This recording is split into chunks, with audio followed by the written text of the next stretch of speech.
So today, I'll be stepping up my game and responding to ذاكر Naik. He's an immensely popular Muslim televangelist with over 17 million likes on Facebook. And just to make sure you know, he even put it in his banner. He also runs a TV network called Peace TV, which apparently reaches over 200 million viewers. So hey, those numbers can't lie, right? ذاكر Naik must be spreading some compelling knowledge. What does he have to say about evolution? As far as the question on theory of evolution is come, there is no book so far that I have read which talks about fact of evolution. Theory of evolution means a theory. The statement by itself, theory of evolution, means it's a theory. So there is no proof regarding Darwin's theory at all. It's a theory, it's not a fact. This is a common misconception, but a person as influential as you, Naik, who speaks openly about these topics should know better. Just like how the word bat has two different meanings, so does the word theory. The common definition of theory means an assumption, a guess, conjecture. However, when talking about evolution, we're using the scientific definition of theory. A scientific theory refers to a comprehensive explanation of some aspect of nature that is supported by a vast body of evidence. And some of the evidence for evolution includes the fossil record, homologous structures, biogeography, embryology, molecular biology, and more. Now, if this were a one-off comment from Naik that he later corrected, that would be fine. Nobody's perfect. But he's been spreading this false information for years now. What Darwin said was only a theory. All the books say theory of evolution. There's no book I've come across saying fact of evolution. So this is just a theory. It is not a fact at all. I have not come across a single book which is called as the fact of evolution. This is just an assumption. Because there is no knowledge of the fact, we are taught Darwin's theory as though it's a fact. What does it say about Naik's reliability, or even his integrity, when after all this time he has still failed to correct himself? Aside from evolution, other theories in science include germ theory, atomic theory, and cell theory. So are you going to deny them too because they have the word theory in them? Or do you deny theories only when they go against your book? That may be the case because one theory Naik does accept is the Big Bang Theory. In Surah Anbiya, chapter number 21, verse number 30, the ayah I started my talk with.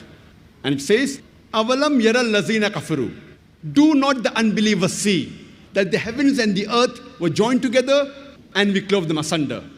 This verse of the glorious Quran speaks about the Big Bang in a nutshell 1400 years ago, which science has discovered recently. So, clove asunder is an old-fashioned way of saying separated. So the verse Naik is citing claims that the heavens and the earth were together and then separated.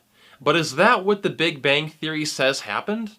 No. The Big Bang happened around 13.8 billion years ago, but the Earth didn't form until about 9 billion years later. On the other hand, the Quran verse claims the Earth already existed. So no, this verse is not referring to the Big Bang. What it does sound like, however, is an ancient story from Sumerian mythology called the Song of the Hoe, where the god Enlil separates heaven from Earth. And the tablets this story was found on are dated at over 4,000 years old, before the Quran was ever written. Huh. It's almost like Islam borrowed this story from Sumerian mythology. But if ذاكر Naik's poor comprehension of the Big Bang and evolution weren't bad enough, let's hear his advice on rape prevention. O Prophet, tell your wives and your daughters and the believing women that when they go abroad, they should put on the cloak, they should put on the jilbab, so that they shall be recognized and it will prevent them from being molested. Quran says, hijab has been prescribed for the women so that they shall be recognized and it will prevent them from being molested. If you are inviting, then you'll receive. Hey ذاكر, if you want to protect women in your country from getting raped and burned alive, maybe you should read more than just a 1300-year-old book which condones slavery, child marriage, and beating your wife. The Prophet Muhammad, the founder of your religion, married a 6-year-old girl named Aisha and consummated his marriage with her when she was 9 years old. You might as well be getting advice from Bill Cosby or Harvey Weinstein. Instead, might I recommend you read this study from the Egyptian Center for Women's Rights, which found that the majority of women in Egypt who were victims of sexual harassment were wearing an Islamic veil. Or this paper from Duke University, which found that women wearing body-concealing clothing are perceived as more passive and submissive, which are qualities rapists look for in their victims. So Zakir's advice isn't only ineffective, but it could also make women more vulnerable than before. While the Islamic veil may not protect you from getting raped, it will protect you from getting enough vitamin D. Multiple studies have shown that women who wear concealing clothing like the hijab have lower levels of vitamin D compared to women who wear more open, Western clothing.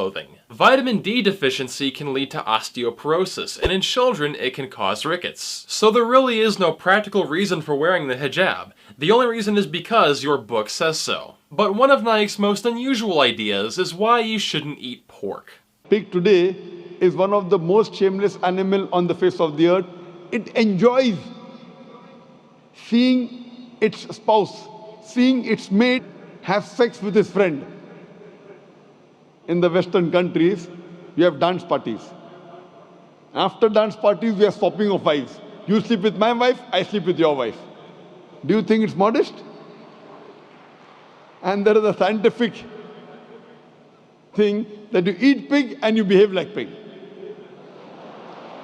Welp, you heard it here, people. According to Zakir Naik, eating pork turns you into a cuck. I guess this is the Muslim equivalent of being a soy boy. Well, I scoured the internet trying to find any scientific studies to back up this claim, and shockingly, I could not find one. What I did find, however, was this article from IslamWeb.net. Could this be where Naik got the idea from? It is known to be very lazy and cuckold. It does not show any jealousy if another male pig attacks its partner. Anybody who eats it gets influenced by these bad habits. Well, if the idea here is that you behave like what you eat, then Muslims should be against eating rabbits. Rabbits are one of the most promiscuous animals in the world, and they're also known to eat their own droppings. But apparently, eating rabbits is totally fine in Islam. Oh, how can you eat rabbits? Bunny rabbits? Well, you asked, is it halal to eat it? It is halal. The Prophet ﷺ once was given, somebody hunted a rabbit and he gave him the thighs. He gave the thighs to the Prophet ﷺ and he accepted this gift. But of course, that isn't how things actually work.